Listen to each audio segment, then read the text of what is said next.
Hello and a really warm welcome to video 5 of Life Unlimited, 10 Steps to Real Change. And what I'm going to look at in this video is knowing yourself. In the last video I was talking about what is connection, what is love, and those loving qualities. This video and the next two as well are looking at what that self is. Who are we? Who am I?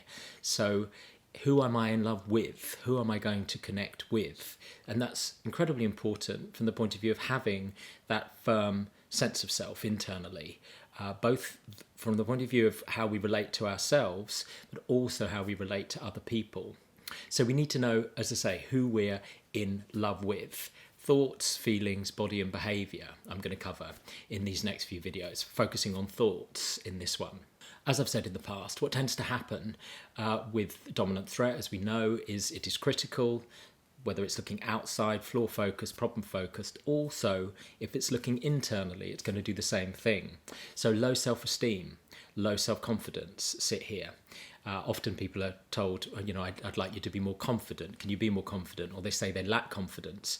But it's difficult to know what that is for some people. What does it mean to lack confidence and how to build confidence? I believe lack of confidence, lack of self-esteem, poor self-image are because we're consistently viewing ourselves through this threat lens. Therefore, we're consistently looking at ourselves as far as problems and focusing on problems and comparing ourselves to other people and comparing only very narrow aspects of ourselves to other people, whether that's appearance or status or whatever it might be. And you can really see how looking at ourselves through that threat lens, therefore dominant threat, really sets up this low self-esteem.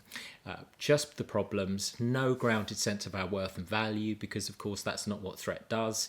It doesn't look at what is good, great, what we wouldn't change. It only looks at the flaws and problems and imagines flaws and problems as well, as I've said in the past. So low self-esteem, poor self-image, in fact even an internal void for some people, so they've got no sense of who they are at all.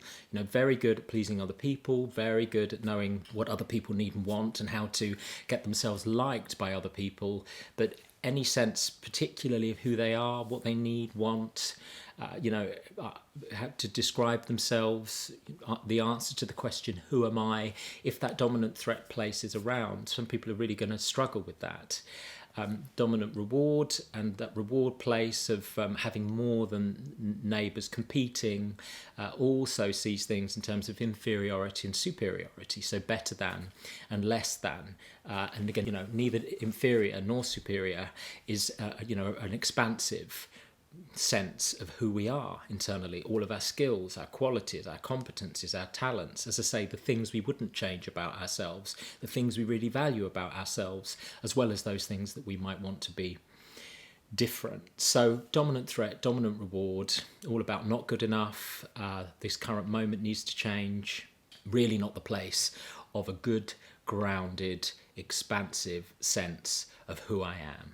And that's what I'm planned to do through these videos, is really focus on that for you and try to build that at this early stage in these steps. Some people's response to that sense of worthlessness, if you're looking at narcissism and it being defined as special worthlessness, is that they do think they're special, so what they might do in their heads is think they're better than other people. So that might not sound like low self-confidence, low self-esteem, but the point that I would make about that is it's from a base of worthlessness. Often narcissists at their core will often believe that they are worthless. They go between the two. It's a way of compensating. Going special and superior and better than everybody else is a way of compensating for a feeling of worthlessness and in an insecurity. So in the same way that these videos and what I'm going to talk about now is hopefully going to build that sense of self to deal with low self-esteem, I think it will also help with that place of needing to believe I'm better than other people and special compared to other people. So what we're doing now in these videos, this one and the next two, is to sort of turn inwards and look at and get a full appreciation of who you are. A full appreciation that dominant threat will not have allowed you to do, because that is not its purpose. So it will have hugely underestimated you. And looking at yourself through that threat lens, it does not ground your worth and value. It provides nothing about that at all. And what we're going to do is build that now, so that you can answer that question of who you are, and also love those parts. I mean, we can't love something that we're not aware exists. And threat is about, as I say, gaps and flaws and deficits, not about what exists, not about the things about you that are good.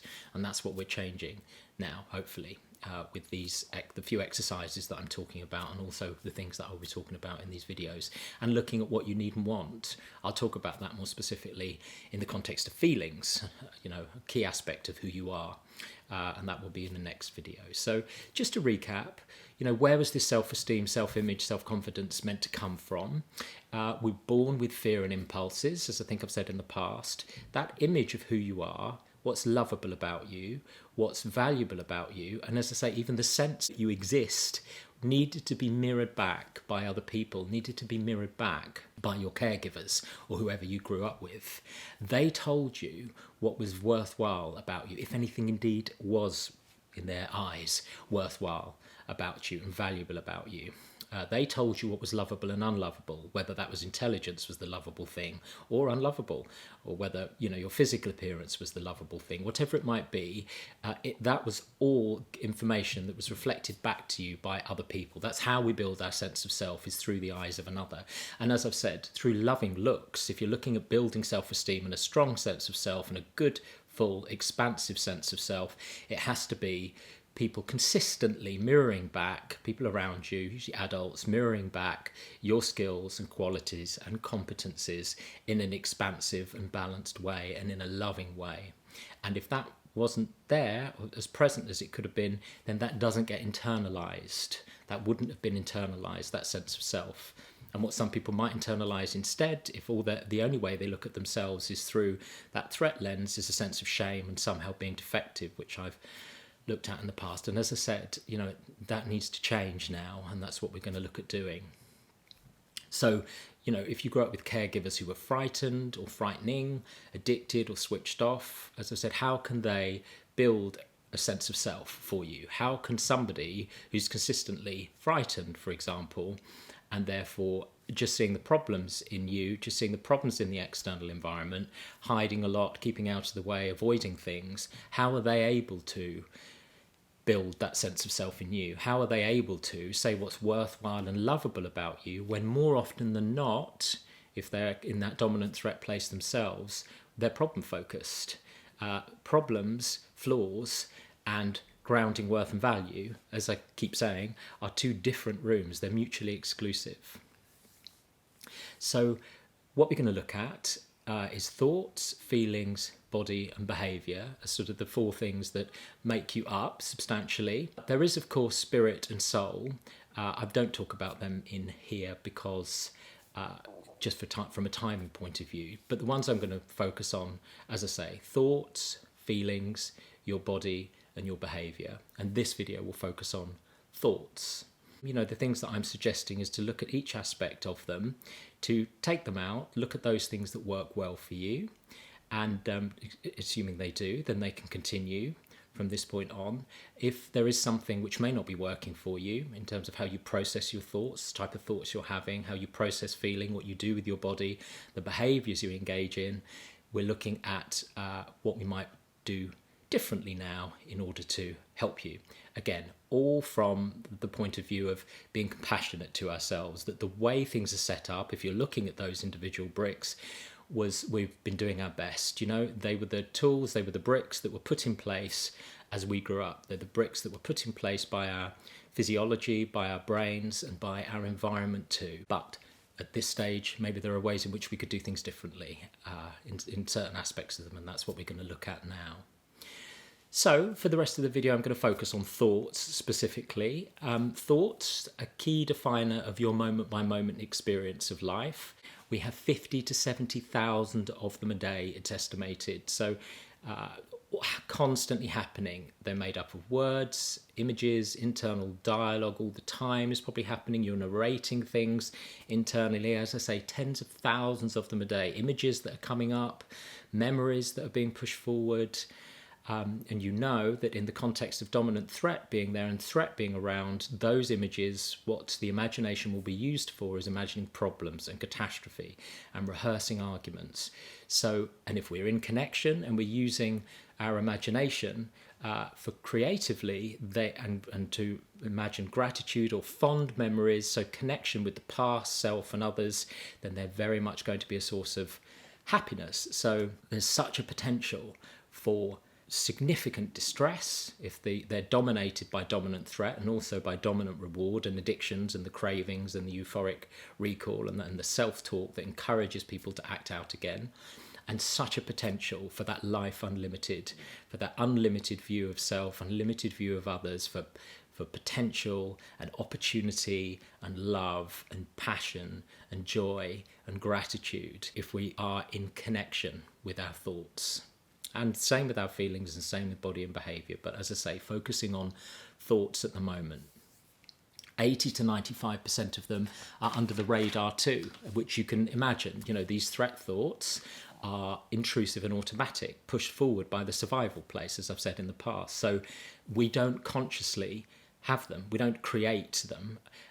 They push in. We're compelled to experience them. The same with the drives, you know, with the reward part, the drives and motivation, sex, eating.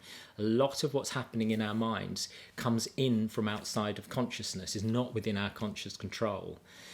But what we're going to look at now, we can't control that they come in, but we can look at how we're going to develop that part of us that observes what's coming in, that observes what's happening in our thoughts, and also look at some ways to manage the ones that we don't want as much, so the fear and the anger, without turning against them, so viewing them compassionately, relating to them, and then also turning up and enhancing those connection thoughts. And it will be the same with feelings when I talk about them. There's a significant overlap, of course, between the two. So really enhancing, turning up, putting more energy into those connection thoughts as well, on the basis that each thought that you have, any thought that you have, sends a chemical into your body.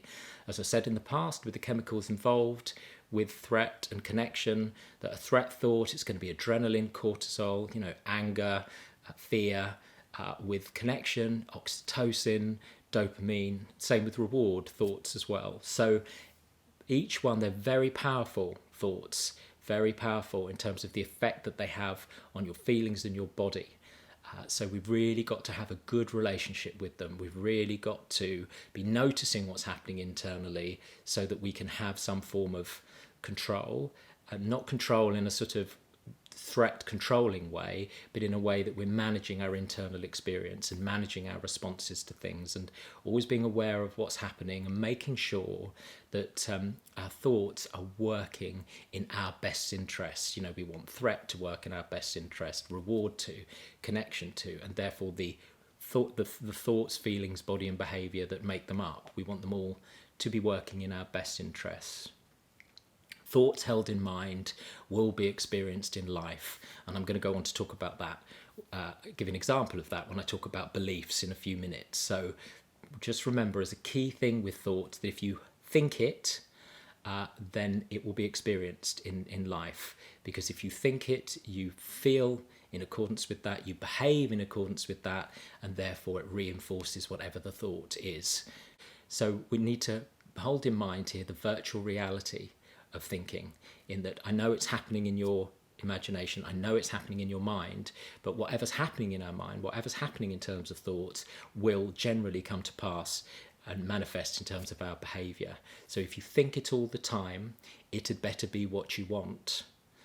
And as I say, I'm going to talk about that with some examples when I go on to talk about specific types of thoughts, which is beliefs, next. Overthinking, overanalyzing. People often say that to me, that they think they overthink. The point about this that I would say is that it is not thinking that's the problem. It is not thoughts themselves that are the problem. Thoughts allow you to organize things. Gratitude is a thought. I love this person is a thought. Love of self. You know, what are my skills, competencies? They're all thoughts. They are all ways in which we can build creative imagination is made up of thoughts. So it isn't the thoughts themselves that is problematic. It's the nature of the thoughts. It's the fact we have too many threat thoughts. It's the catastrophizing. It is the belief that something's permanent when it's not permanent. It's personalizing things that are not personal. So it's the nature of the thoughts, and often the threat thoughts, some of them, as I've said, are helpful. We need some of them. But if we're dominated by it, it is having those thoughts too often, which is the problem for us, having those thoughts too much. The same if there's dominant reward and addictive and dependent behavior. It is the euphoric recall. It is the self-talk, the things that encourage us to act out again, the cravings, the dissatisfaction with life as it is. Those are the things that cause us the difficulties and mean that we go and act out again. It's not the thinking itself. So again, this goes back to this, making sure that we're aware of what's happening as far as thoughts. We're aware of what's coming into our minds and what we're spending time with. You know, as a general, there is a saying that you can't stop a bird landing on your head, but you can stop it making a nest. And that's the principle here, I would say. We can't stop a lot of these intrusive thoughts coming in, but we can take some control over them when they come in to make sure that our thinking function, if you want to look at it like that, is working in our best interests. And for me, as you know, that will be being more in connection with self and others. So let's not turn against our thoughts. As with anything here, it's having a relationship with it, and it's valuing it. It's valuing and realizing those ways in which our thoughts help us. We're going to relate to them rather than be them. Treat thoughts as an invitation, and that therefore acceptance of them is an option for us. How do we do this? Well, we need to put more energy into that part of us that observes what's happening. I'll talk about it in the context of observing feelings and, observing what's happening in the body and our behaviours, but specifically now talking about observing our thoughts. We need a really strong part of us that's always looking and noticing about what's happening inside. Ways in which we can encourage that and put more energy into that observing part of us. There are 3 ways that I'd suggest here. The first part is labelling thoughts. So just whenever you can remember, whenever you say pass through a door or get in a car or get out of a car, wherever it might be, or as I say, whenever you can remember, just try to notice what's happening in your mind. Try to notice what's happening in terms of your thoughts and label it. So if it's a thought about lunch thought. If you're planning how to get to a meeting or what you're doing at the weekend, planning thought or organising thought. If you're thinking about sex thought. Whatever you label it, it doesn't matter what you label it. It doesn't matter at this stage what the thought is. We're just noticing what's happening, getting curious about what's happening internally, and trying to develop a relationship with it. And by labelling it, rather than being consumed by it and in it, you're developing some distance from it.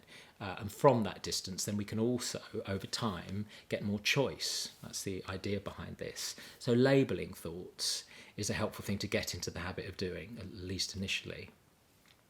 Thought rewind is another one. So thought rewind involves thinking back through your day, what you were thinking at each time of the day. So thinking backwards through the day. So at say 6 p.m. in the evening, think about what you were thinking mid-afternoon, then back to what you were thinking around lunchtime, then back to mid-morning, whatever the times you choose, maybe back to breakfast, back to what you were thinking in the shower, and then back to what you were thinking as you woke up. And again, as I say, with the thought labelling, it doesn't matter what the thought is. It is just that you're developing a relationship with it because you can rewind it. So rather than being totally consumed by them all the time or being totally in them without being able to see out, I'm developing that part of myself that can see that I can rewind thoughts, go forward with thoughts, enhance thoughts, choose which ones I want, let go of ones that I don't. That's the skill that we're sort of developing here, and hopefully will come. It takes practice, it takes time. As I've said in the change part in a past video, these patterns of, say, not being conscious of thoughts have been around for decades for us often. So developing this part and putting energy into this part that is going to notice and is going to help us to have some form of choice over what's happening in thoughts does take time. But I think once you start to notice thoughts more, it is something that often happens quite quickly for people. because it can be so helpful. And then mindfulness would be the third one here. I'm going to talk about mindfulness and particularly how well it develops that observing part of us when I talk about your guide in a subsequent video. So as far as the types of thoughts we're having, as I've said, the ones that cause us distress will be the threat thoughts generally, the unhelpful threat thoughts. Let's look at it in that way to distinguish between helpful ones, which we need, and ones that are unhelpful, the catastrophizing, the personalizing, the ones which are distorting our perception of self and others. We need to be able to manage them. We also, what we want to do is to put more energy now into enhancing and deliberately growing and increasing the connection thoughts. So what are connection thoughts would be gratitude, for example, as I talked about in the love of self section and those loving qualities section. Just ones about love of self, love of others, creativity, so thoughts that are about what do I want from the future, thoughts about, an ideal day. We want to now enhance those and increase them and deliberately have them whenever we can remember. As I've said in the past, the threat ones, reward ones are intrusive and automatic. Threat is bound to dominate if we don't do something else about it. And we're going to try to crowd out those threat thoughts by putting more energy deliberately and consciously into the connection ones. Just a note here on toxic positivity, that issue versus positive psychology. Some of the things that I'm talking about here, which I'm just going to come on to next, the technique, the sort of 20-second technique, is a positive psychology one. I'm not keen on the words negative and positive, only because it's very binary and therefore that place of threat. But what the positive psychology one, as I'll come on to say, is a way to enhance those thoughts that we want more of. So I suppose I would see positive thoughts as ones that we would want more of. Somebody might call negative thoughts ones that we want less of. But again, I don't distinguish on the grounds of positivity and negativity, because I think it means we're turning against particular thoughts, and all thoughts just come into our mind. None of them are bad. Some are just more helpful than others. But just to distinguish between positive psychology there, which these are techniques of positive psychology, versus toxic positivity. Toxic positivity is a phrase which is around a lot at the moment, which is that we might deny ourselves the ability to think difficult thoughts. So a lot of people are told to go positive very, very quickly in terms of their thoughts, that they shouldn't have thoughts of hopelessness or helplessness or anger or fear, because they'll somehow manifest a problem if we do that. And that's really, again, we don't want that to be the case, or to experience thoughts in that way. Of course, we can say that we don't want as many angry thoughts or as fearful thoughts or thoughts about hopelessness or helplessness. But we can do that without saying that they're bad or that we shouldn't have them. We need to be able to experience them for a bit. Anger gives us important messages about what's happening in our lives as far as boundaries and what we might want to change. So there's a balance here. We need to experience all thoughts, all feelings, not make any of them bad, but also have a degree of management of them. And that's a message that I'll keep making, and hopefully that's something that will come throughout these videos for you. So just moving back to connection thoughts, yes, what we need to do now, more of, because our brains won't naturally do this. Our brains will not naturally make a big thing of good things that happen, of compliments that we're given, of gratitude, unless we do it deliberately. So we need to make sure that when we have a connection thought, so for example, a gratitude thought, that in order to install it, so to make a neural pathway for that we try to focus on it and expand it and think it for at least 20 seconds. And there's a belief that if we do that, then that, as I say, that installs a new neural pathway for us that we can go back to in the future. So at least 20 seconds spending time. If you notice that you're having a nice time in any particular situation and enjoying it, and I'll come on to noticing that next when I talk about feelings and noticing what we're feeling from moment to moment. But if you notice that's happening, and therefore there are thoughts happening, images happening that you enjoy, then really try to spend more time with it, enhance it, make it bigger in the body, try and notice where you feel it in the body, and really lean into those experiences. And a more structured exercise here can also be to sort of take stock of how far you've come in terms of a timeline of achievements. As I said, with those beliefs about self, which I'm going to come on to, and how we think about ourselves, the threat part will only have focused on problems and deficits and flaws. But you will absolutely have done, I don't know you, but I am sure you will have achieved a huge amount in your life already. And I don't just mean things like, exams or sporting success or that kind of thing. I mean in terms of sustaining relationships, moments of making other people happy, yourself happy, whatever they might be. So I think it can be a good idea to do a timeline of achievements here. So to get a piece of paper, which at one end is when you were born, and the other end of the line is now, and then plot in between all those successes and achievements, all those things that you've done well, times that you've enjoyed. And this is putting attention into and drawing your mind and thought attention to those things that have gone well for you, and therefore things that you wouldn't change. We're really trying to counter that tendency of the brain to focus on the difficult and the bad in the past. Those things are there, I understand that, but we want to hold an expansive and balanced view, and threat will not do that. So we're putting energy into the connection part, those connection thoughts, connecting with the great and the good of the past, the great and the good of you. There are things that are great about you that are in existence all the time and working away all the time in order for you to do the things that you do day to day, which will be taken for granted. That our brain will take them for granted. It's only going to focus on problems, as I say, that dominant survival part. So we can't take ourselves for granted. Let's not take ourselves for granted and the skills and qualities we have.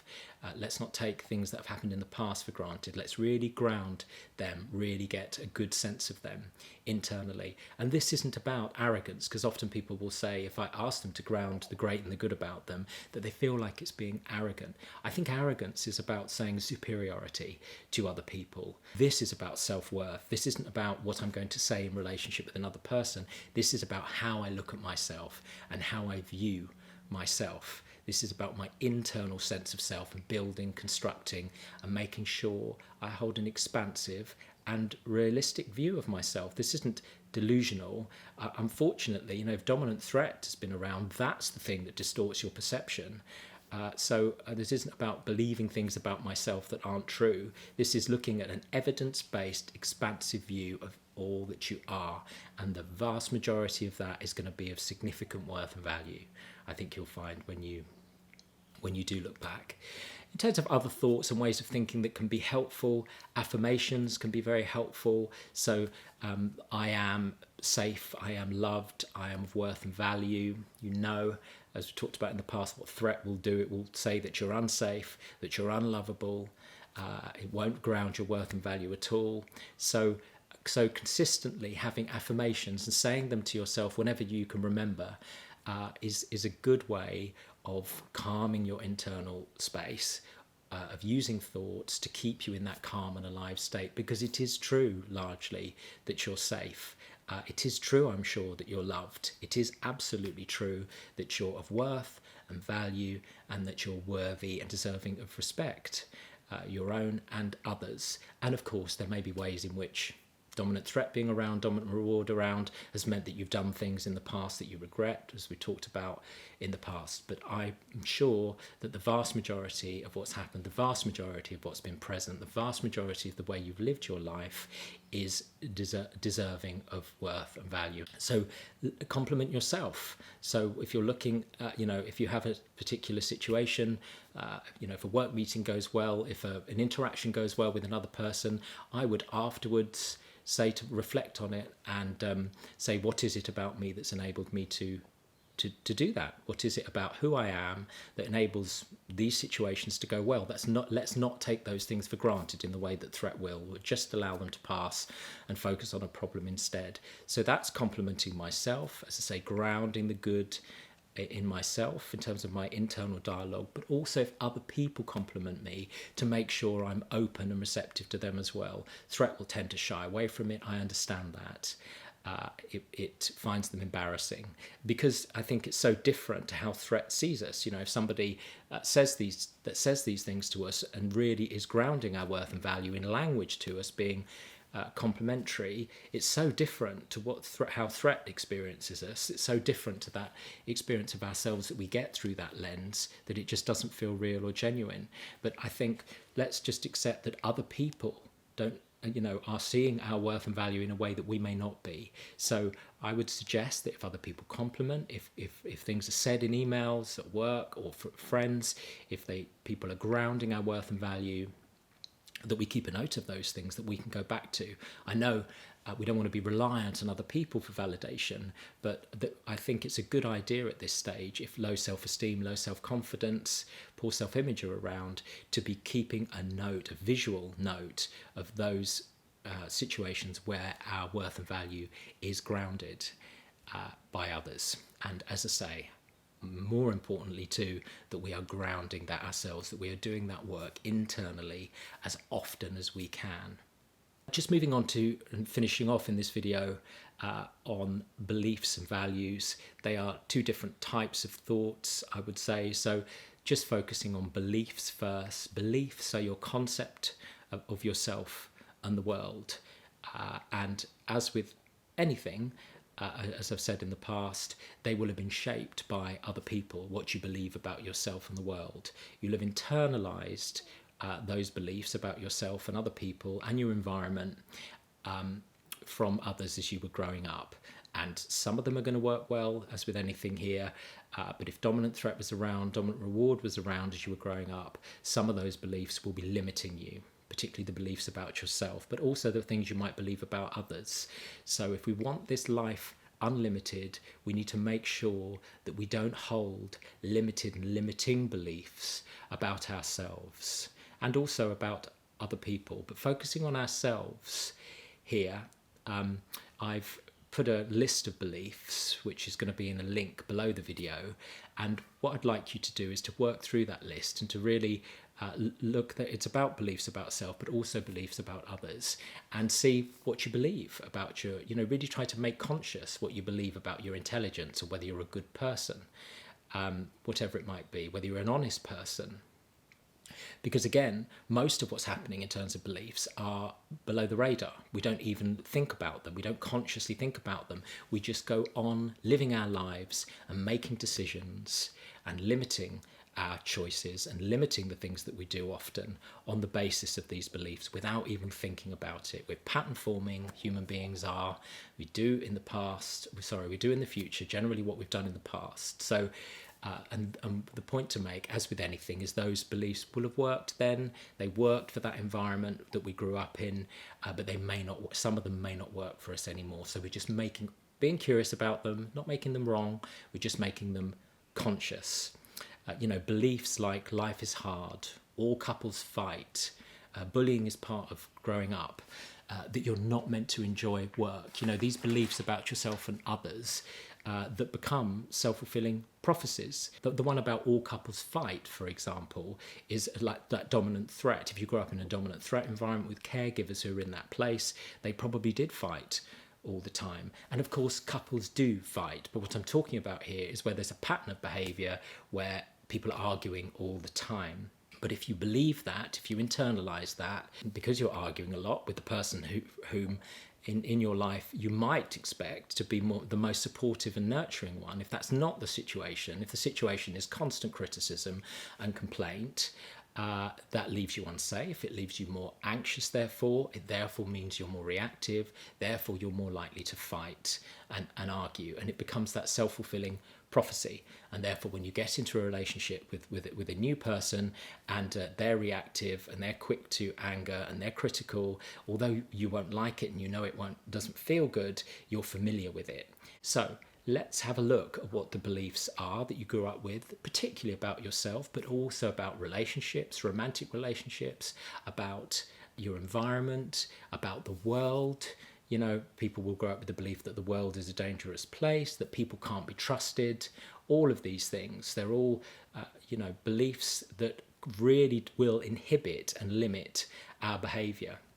Things like a man's man, a girly girl, a geek, loser, joker, the joker in the pack. What are these beliefs that we've developed about ourselves? Because they may limit us now. Maybe we don't want to have that limitation of a man's man or a geek as to what it means I can be interested in. Maybe it's authentically who I am. Maybe it's an aspect of who I am, and I also want to be able to express these other parts of myself that may have had to get out of the way during early experience for whatever reason. So, look now, as far as beliefs, how do you define strength? How do you define success? Your beliefs about masculine and feminine, and what they mean, and how they're made up, and what the qualities are there. All from the basis that I can guarantee to you that if dominant threat has been around, and dominant reward as well, you are absolutely and undoubtedly of a significant amount of more worth and value and lovable than that part has enabled you to believe. And then just moving on to values. Values are what's important to you. They're the reason you get up in the morning. Again, as with beliefs, there'll be things that have been given to you outward in, as with most of what happens within us. They will be given to you by your caregivers growing up, by schools, by the people that are around you, what should be important to you. They will have told you what having everything meant, what being successful meant, what being strong meant, whatever these phrases are. Your values will have come from others. And what we want to make sure here is that those values are congruent with who we are now. A lot of people will be living in accordance with other people's values that were given to them. This should be important to you: money, status, fame, whatever it might be. Those things should be important to you, and that absolutely might be, inward out, congruently, the things that are important to me, which is great, but they may not. So we need to assess, like we have done with beliefs, assess our values and make sure that we're living in accordance with them too. So I've put a values list here as well to go with this video, and in a link below the video. And what I would like you to do is look at those values, and we're really trying to make conscious here what it is that is important to you and what it is that you would like to be important to you from this point on. Because values, again, are the basis on which, like beliefs, you'll be making your day-to-day decisions now. So we want to make sure that those values that you have, the things that you're holding in mind in terms of your thoughts, are in line with who you are and what you want. So have a look at those values. Threat is often a lot of hiding. Threat's value is survival, which is a very limited life. Reward values are very much about being notoriety and status and other people respecting me and who I know, proving myself to other people, that competition with others and better than, less than, about reaching the top and notoriety. And again, not to make any of those things bad, we just need to make sure probably there's a balance of values there for you, and also that you're not living somebody else's values, that you're making sure that the things that are important to you and therefore the basis on which you live your life are congruent and in line with who you really are. So specifically on that values list, maybe choose 3 to hold in mind and try to make sure that you're living your life in accordance with them, and just notice if there is a difference, that it may, what may be most important to you is kindness and relationships with others, but what you're spending most of your time doing is working. So are you living in accordance with your values? Are you behaving in accordance with your values? How do you define success, happiness, productivity? All these things. We're just making all these things conscious because they are the basis on which we live, or don't live, our lives at the moment. Okay, so that's the thoughts part of knowing self. What I'm going to come on to in the next video is about feelings, another key aspect of self. So I shall see you there.